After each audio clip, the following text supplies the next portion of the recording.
المقبلة. والسلام عليكم ورحمة الله وبركاته.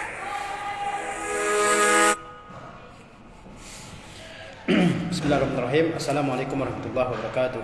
Alhamdulillah wassalatu wassalamu ala man la nabiyya ba'dah wa ala alihi washabihi wa man tabi'ah.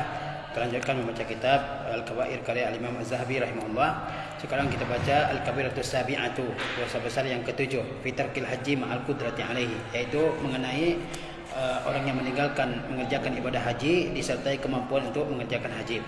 Dosa besar yang ketujuh yang dibicarakan oleh Az-Zahabi adalah dosa besar orang yang meninggalkan haji sedangkan dia sanggup untuk melakukannya. Qala Allah Ta'ala berfirman, walillahi 'alan nasi hajjul baiti man istata'a ilaihi sabila. Dan untuk Allah atas manusia berhaji ke Baitullahil Haram man istata'a, barang siapa yang sanggup melakukan perjalanan ke sana. Ya, mengerjakan haji termasuk salah satu rukun dari rukun-rukun Islam yang 5. Tetapi diwajibkan bagi yang mampu, ya, bagi yang mampu, yaitu bagi orang yang memiliki perbekalan untuk mengerjakan haji pulang dan pergi, kemudian memiliki kendaraan dan juga aman di dalam perjalanannya, maka dia telah diwajibkan untuk melakukan ibadah haji. Dan haji merupakan salah satu kewajiban manusia terhadap Allah Azza wa Jalla. Kemudian ya, waqala Nabi sallallahu alaihi wasallam, dan Nabi sallallahu alaihi wasallam bersabda, man malaka zadan wa rahilatan tablughuhu hajja baitillahil haram wa lam yahujja fala alaihi an yamuta yahudiyan aw nasraniyya. Ya, Nabi sallallahu alaihi wasallam bersabda, barang siapa yang memiliki perbekalan dan kendaraan,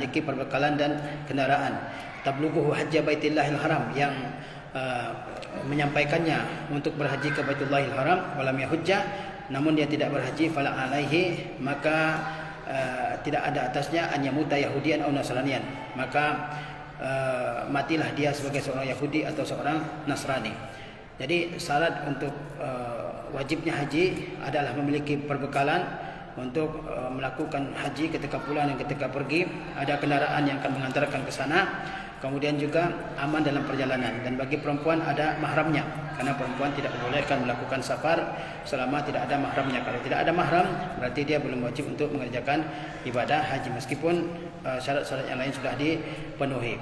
Ya, maka bagi seseorang yang memiliki perbekalan dan memiliki kendaraan, kemudian aman dalam perjalanan seperti pada masa kita sekarang ini, maka hendaklah dia segera untuk mengerjakan ibadah haji, jangan ditunda-tunda. Ya, kita lihat sebagian orang mereka sudah berkunjung ke berbagai macam negara, ya, mungkin mengunjungi lebih dari 100 negara di dunia ini, tapi belum pernah mengerjakan haji.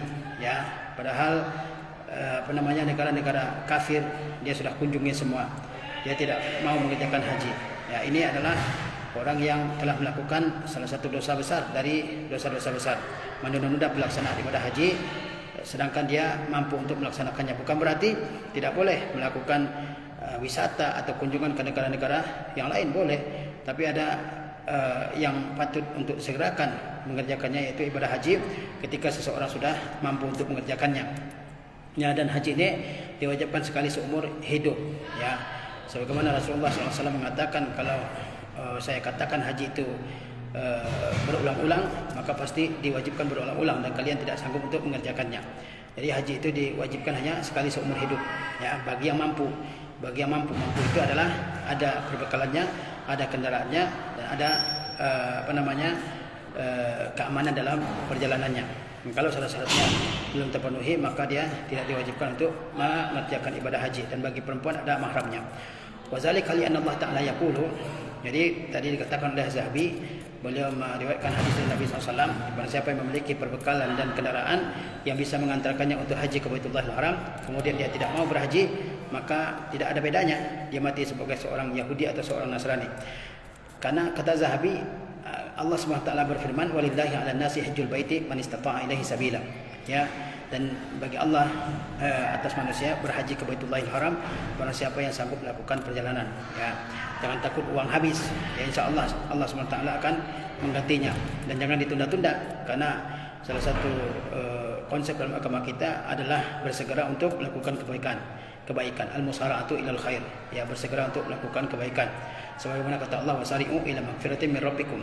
Ya, kata Allah SWT, wasabiqu ila magfiratin min rabbikum wa jannah. Ya, bersegeralah kalian, ya, menuju ampunan Tuhan kalian, dan bersegeralah kalian untuk mendapatkan ampunan dari Tuhan kalian dan juga surga. Ya. Jadi orang-orang yang tidak melaksanakan ibadah haji, dia sejatinya telah melakukan salah satu dosa besar, yaitu meninggalkan ibadah haji. Sedangkan haji itu adalah hak Allah atas manusia, tetapi tidak semua orang, hanya orang yang mampu, dan itu pun hanya sekali diwajibkan. Wa qala Umar bin Al-Khattab radhiyallahu anhu, Umar bin Al-Khattab radhiyallahu anhu berkata, laqad hamamtu an ab'atha rijalan ila hasil amsar. Saya bercita-cita mengutus orang-orang ke kota-kota ini, fayanzuru, lalu mereka melihat, kullaman lahu jidah, ya, mereka memperhatikan, memeriksa setiap orang yang punya kesanggupan, walam yahujja, namun mereka tidak berhaji, falyadribu alaihimul jizyata, maka hendaklah dibebankan kepada mereka jizyah, wa ma hum bimuslimin, tidaklah mereka orang-orang yang muslim. Umar bin Khattab, ya, beliau adalah salah seorang yang sangat tegas mengerjakan perintah-perintah agama, termasuk mengerjakan ibadah haji. Beliau pernah bercita-cita untuk mengirim orang-orang ke berbagai tempat untuk memeriksa penduduk-penduduknya yang memiliki kesanggupan namun tidak berhaji. Kata Umar, maka hendaklah mereka itu dibebankan jizyah. Jizyah adalah pajak yang dibebankan kepada non-muslim. Maksud di sini adalah ancaman yang sangat besar bagi orang yang tidak melaksanakan haji disertai dengan kemampuan. Ancaman yang sangat besar bagi orang yang tidak melaksanakan ibadah haji sedangkan dia memiliki kemampuan. Wa an Ibnu Abbas radhiyallahu anhuma, dari Ibnu Abbas radhiyallahu anhuma, ma min ahadim lam yahujja wa lam yuaddi zakata malihi illa sa'ala raj'ata indal maut. Kata Ibnu Abbas radhiyallahu anhuma, tidak ada seorang pun yang tidak berhaji, tidak menunaikan zakat hartanya kecuali dia memohon raj'ah. Raj'ah itu kembali ke kehidupan di dunia, ya. Tidaklah seorang tidak melaksanakan haji, tidak menunaikan zakat harta kecuali dia memohon raj'ah indal maut, ketika dia mati. Faqila innama yas'alu raj'ata al-kuffar. Lalu dikatakan yang meminta raj'ah, meminta kembali ke dunia itu hanyalah orang-orang kafir. Qala wa inna zalika fi kitabillah ta'ala. Ibnu Abbas menjawab, hal demikian ada dalam kitab Allah, yakni orang yang tidak menunaikan haji, tidak membayarkan zakat, mereka juga akan meminta raj'ah, minta kembali ke dunia ketika dia mati. Dalilnya ada dalam kitab Allah, kata Ibnu Abbas. Apa itu? Wa anfiqu mimma razaqnakum min qabli ayyati ahadakumul maut.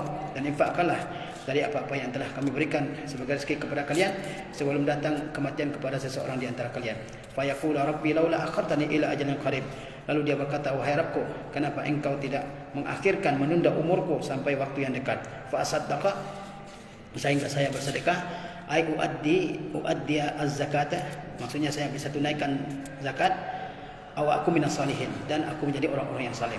Ai ahujja, maksud agar aku menjadi orang yang saleh adalah ay ahujja, agar saya bisa melaksanakan ibadah haji, ya. Walan yuakhirallahu nafsan iza jaa ajaluha wallahu khabirun bima ta'malun. Dan Allah tidak akan menunda suatu jiwa apabila telah datang ajalnya, dan Allah itu Maha mengetahui apa yang kalian lakukan. Jadi menurut Ibnu Abbas, orang yang tidak melaksanakan haji, tidak membayarkan zakat, ketika dia mati, maka dia akan meminta raj'ah, minta kembali ke dunia. Untuk apa? Untuk membayarkan zakat dan untuk mengerjakan ibadah haji, ya. Padahal kalau ajal seseorang sudah datang, maka tidak akan ditunda oleh Allah SWT walaupun sebentar saja. Qila fima tajibuz zakah, lalu ditanyakan, fabima tajibuz zakah, ya, berapa batasan zakat itu diwajibkan? Qala bi mi'atay dirhamin wa qimatuha min az-zahab. Kata Ibnu Abbas, batas zakat diwajibkan itu adalah ketika seorang memiliki 200 dirham dan yang seharga dengannya dari uang emas, ya. Qila fama yujibul hajja, lalu ditanyakan apa yang mewajibkan haji? Qala az-zadu war rahilah, yaitu ada perbekalan dan ada kendaraan. Jadi ketika seseorang sudah memiliki perbekalan untuk haji, ya, pulang pergi, dan juga memiliki kendaraan untuk pulang pergi, ya, maka dia telah wajib untuk mengerjakan haji. Wa an Sa'id bin Jubair radhiyallahu anhu qala, dari Sa'id bin Jubair radhiyallahu anhu dia berkata, ma tali jarun musirun, telah meninggal tetangga yang kaya yang saya punyai, lam yahujja falam usalli alaihim, dia tidak berhaji maka saya tidak akan solatkan, ya. Sa'id bin Jubair mengatakan, ada seorang tetangga saya yang dia adalah orang kaya, punya kelapangan rezeki, namun dia tidak berhaji, tidak mau berhaji, maka saya tidak solatkan dia. Betapa banyak kita lihat pada masa sekarang ini orang yang mengatakan saya belum dapat hidayah untuk haji, ya, padahal rezekinya banyak, uangnya banyak, ya. Dia mengatakan belum dapat hidayah. Bagaimana tidak dapat hidayah? Islam ini adalah hidayah Allah SWT, dan kita sudah tahu bahwa mengerjakan haji, ya, termasuk salah satu rukun dari rukun-rukun Islam. Ketika sudah memiliki kemampuan, memiliki perbekalan, aman dalam perjalanan, ya, dapat visa untuk mengerjakan haji, maka berhajilah. Jangan sampai seseorang meninggalkan kewajiban haji sementara dia adalah orang yang sanggup untuk mengerjakannya. Kalau seseorang malas mengerjakan haji sementara dia orang yang sanggup untuk mengerjakan, punya kemampuan, maka dia sudah melakukan dosa di antara dosa-dosa besar. Tapi kalau orang mengingkari kewajiban haji, mengatakan tidak ada kewajiban haji, mengatakan bahwa haji itu untuk memperkaya orang-orang Arab saja, lebih baik pergi ke Dikul daripada ke Makkah, ya, itu adalah orang-orang yang kafir karena mengingkari salah satu kewajiban dari kewajiban agama Islam ini. Wallahu a'lam. Assalamualaikum warahmatullahi wabarakatuh.